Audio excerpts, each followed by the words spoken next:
महाराष्ट्र समाचारमध्ये आपल्या सर्वांचं सहर्ष स्वागत. आपण पाहतात महाराष्ट्र समाचार.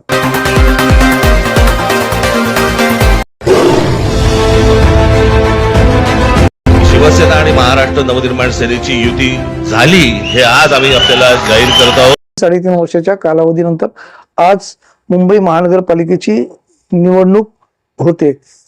याच वार्डामधून मनसे आणि शिवसेनेचे युतीचे उमेदवार प्रशांत गांधी हे आज आपल्या सोबत आहेत आणि आपण त्यांच्याशी या विभागातील काही महत्वाच्या विषयांवरती संवाद साधू. प्रशांतजी नमस्कार, आपलं स्वागत आहे.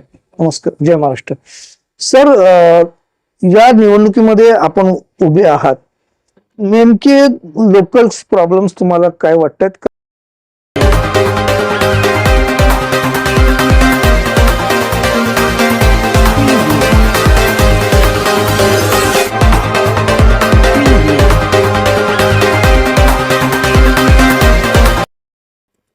आणि ही महानगरपालिका ताब्यात घेण्यासाठी सर्वच राजकीय पक्षांची चढाओढ चालू आहे. आपल्याकडे असे कोणते मुद्दे आहेत ज्या मुद्द्यांना अनुसरून तुम्ही मतदारांसमोर जाणार आहात आणि त्यांनी तुम्हाला मतदान का करावं, या प्रश्नाचं उत्तर तुमच्याकडून त्यांना अपेक्षित आहे? नमस्कार, जय महाराष्ट्र. प्रश्न हा तुमच्या आणि अनेक पत्रकारांचा नेहमी अनेक उमेदवारांना हाच असतो की तुम्हाला मतदान का करायचं, किंवा अनेक वर्ष म्हणजे आज अनेक वर्ष महानगरपालिकेकडे बघतोय. महानगरपालिकेमध्ये मुद्दे बरेच असतील, अनेक योजना आहेत. आज 25 वर्ष शिवसेनेची सत्ता होती. आता 2022 पासून प्रशासक लागलेला आहे. म्हणजे आजचं हे राज्य सरकार पूर्ण महानगरपालिका चालवतंय. आणि ह्या 2 ते 3 वर्षात आपण जर बघितलं असेल की प्रशासकाच्या माध्यमातून सरकारने ह्या महानगरपालिकेच्या तिजोरीवर डल्ला मारायचा प्रयत्न चालू केलेला आहे. आणि हे सर्व म्हणजे आजच्या तारखेमध्ये मुंबई महानगरपालिका ही सर्वात श्रीमंत महानगरपालिका देशामधली मानली जाते. आणि पूर्ण देशाचं केंद्र असलेली ही महानगरपालिका भाजप स्वतःच्या खिशात टाकून बघते. आणि त्यामुळेच हा सगळा त्यांचा प्रयत्न आहे. अनेक ठिकाणी पैसे वाटप, या सगळ्या गोष्टी करणं. मुळात भाजपकडे एकही उमेदवाराकडे त्यांनी केलेली ठोस कामं नाहीयेत. मला सांगा, आजही आपण त्याच प्रश्नांवर मांडतोय. उच्च दर्जाचे रस्ते नाहीयेत, चांगल्या प्रकारचे गार्डन्स उपलब्ध नाहीयेत. मग आपण कित्येक वर्ष त्याच प्रश्नांवर आपण मांडत असणार आहे. लोकांना कधी न्याय देणार? तर मला वाटतं असे अनेकशे छोटे छोटे मुद्दे आहेत की जे महानगरपालिकेच्या माध्यमातून आपण लोकांपर्यंत पोहोचवू शकतो. आता मी पूर्ण मुंबईचा तर मांडत नाही, परंतु मला जी जबाबदारी आज राजसाहेबांनी दिलेली आहे प्रभाग क्रमांक 223 मधून, तर त्या 223 मध्ये प्रामुख्याने आपण जर बघितलं तर तुमचा उमरखाडी, डोंगरी, चिचबंदर, आमचा नूरबाग असेल, परत मग वालपाकाडी असेल, तुमचा वाडी बंदर असेल, असे अनेक प्रभाग आहेत. आणि जे वर्षानुवर्ष तसेच आहेत. ह्याच्यामध्ये एकतर सरकारचं पण मी सरकारवर सुद्धा आरोप करेन, पण प्रामुख्याने मी इकडे जे नगरसेवक होते, जे 2 टर्म पासून त्यांचे नगरसेवक म्हणून काम करत होते की नाही करत होते, पण मी आज जो लोकांमध्ये फिरतोय तर बरेच ठिकाणी त्यांची नाराजी एकच आहे. त्यांचा तो जो काँग्रेसचा कोण उमेदवार होता तो आजपर्यंत त्यांना कधी नगरसेवक होता, परंतु त्यांना कधी लोकल प्रश्नांकडे त्यांनी लक्ष दिले नाही, किंवा आजपर्यंत त्यांना 5 वर्षात कधी दिसला देखील नसेल. तर अनेकशा गोष्टी आहेत. मी स्वतः माझ्या पक्षाच्या वतीने काही मुद्दे घेऊन या निवडणुकीला सामोरे जाणार आहे आणि त्या सगळ्या मुद्द्यांवर आम्ही ही निवडणूक लढवतोय. गटर वॉटर मीटर हा मला वाटतं निवडणुकीच्या सुरुवातीपासून आपण एकच ती लाईन घेऊन चाललेलो आहे. मुळात गटाराचे जे काही प्रश्न आहेत ते साफसफाई करणं, त्या सगळ्या गोष्टी त्याचा पाठपुरावा करणं हे नगरसेवकांचं कामच आहे ना. ह्याच्यासाठी नगरसेवक जनता आपल्याला निवडून देते. मग जर आपल्याला आता बऱ्याचशा ठिकाणी कमी दाबाचं पाणी येतं, अनेक ठिकाणी पाण्याच्या समस्या आहेत, चांगलं स्वच्छ पाणी येत नाही, मग ह्याचा पाठपुरावा नगरसेवकांनी करावा नाही का? की जनतेला दरबार जाऊन तिकडे महानगरपालिकेमध्ये अधिकाऱ्यांशी भांडावं. मग ह्या जनतेचे प्रश्न सोडवण्यासाठी तुम्हाला नगरसेवक पाहिजे असतो. हे प्रश्न मी त्या महानगरपालिकेत घेऊन जाणार आहे. इकडच्या स्थानिक जनतेला जे मूळचे प्रश्न आहेत ते पहिला सोडवण्याचा प्रयत्न करीन.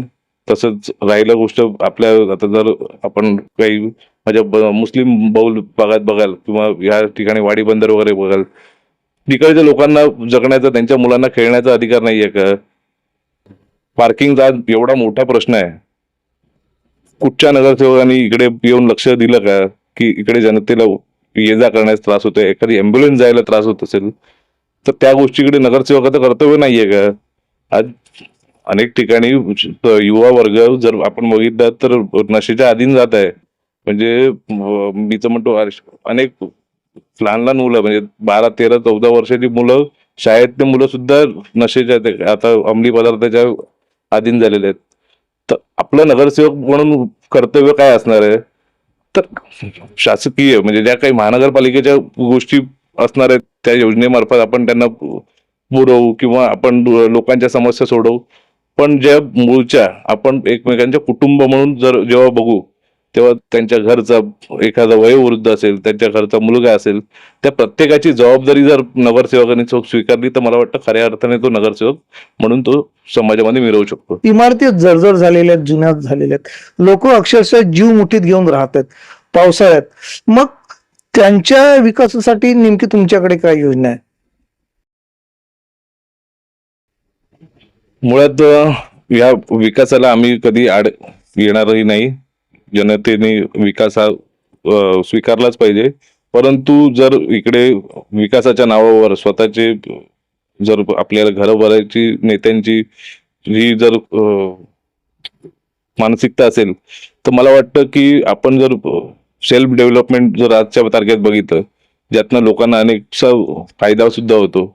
आज मला वाटतं उमरखाडीचा कित्येक वर्ष हे सरकार लॉलीपॉप दाखवते की आज डेव्हलपमेंट होणार आहे, आज डेव्हलपमेंट होणार आहे. परंतु त्या फक्त डेव्हलपमेंटच्या नावाने मतं मागायची आणि कुठेतरी लोकांना बोलताप्पा मारायच्या, या सगळ्या गोष्टीचा प्रयत्न चालू आहे. शेज बिल्डिंग ज्या जुन्या झालेल्या आहेत त्यांची जबाबदारी म्हाडाने घ्यावी आणि त्या म्हाडाच्या माध्यमातून सेल्फ डेव्हलपमेंटचा प्रोजेक्ट, अतिशय सुंदर प्रोजेक्ट आहे, ज्यातनं लोकांना चांगल्या दर्जाची घरं मिळतील. त्याच्यामध्ये नफा सुद्धा जादाच असतो. म्हणजे चांगली 600 फुटाची 700 फुटाची घरं, 800 फुटाची घरापर्यंत स्क्वेअर फूट, त्या गोष्टीकडे आमचा कल राहणार आहे. महिला सुरक्षा, बाल सुरक्षा आणि वरिष्ठ नागरिक आहे त्यांच्या आरोग्याच्या प्रश्नावरती नेमकं आपल्याकडून काय नियोजन असणार आहे? महिला सुरक्षाबाबत म्हणायचं झालं तर आपला हा जो प्रभाग आहे, मग रात्री अपरात्री महिला आजही रात्री उतरायला घाबरतात किंवा आपल्याकडे त्यांच्याकडे काय सेफ्टी आहे, उद्या काय झालं तर अनेक ठिकाणी CCTV सुद्धा लावलेले. तर भविष्यात आपण विचार करतोय की प्रत्येक ठिकाणी, प्रत्येक इमारतीच्या खाली CCTV लावून घ्यावे. तसेच महिलांसाठी प्रशिक्षण, म्हणजे कराटे असतील, जुडो कराटे, अशा अनेक प्रशिक्षण वर्ग. तसेच लहान मुलांना, आता लहान मुलांचं तर खूप भयंकर प्रकार चालू आहेत, जे लहान मुलांची टोळी जी फिरते. तर हे सगळे मुद्दे एक नगरसेवक म्हणून आपल्या प्रभागाचे, आपलं कुटुंब आहे, तर प्रत्येकाने ती जबाबदारी स्वीकारली पाहिजे.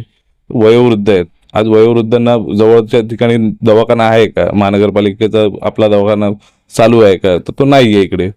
त्याचा जर आपलं वयोवृद्ध लोकांना स्वस्त दरामध्ये जर त्यांना तिकडे उपचार होत असेल तर महानगरपालिकेकडे आपण नगरसेवक म्हणून तुम्ही जर पुढाकार घेतला तर त्या गोष्टी शक्य आहेत.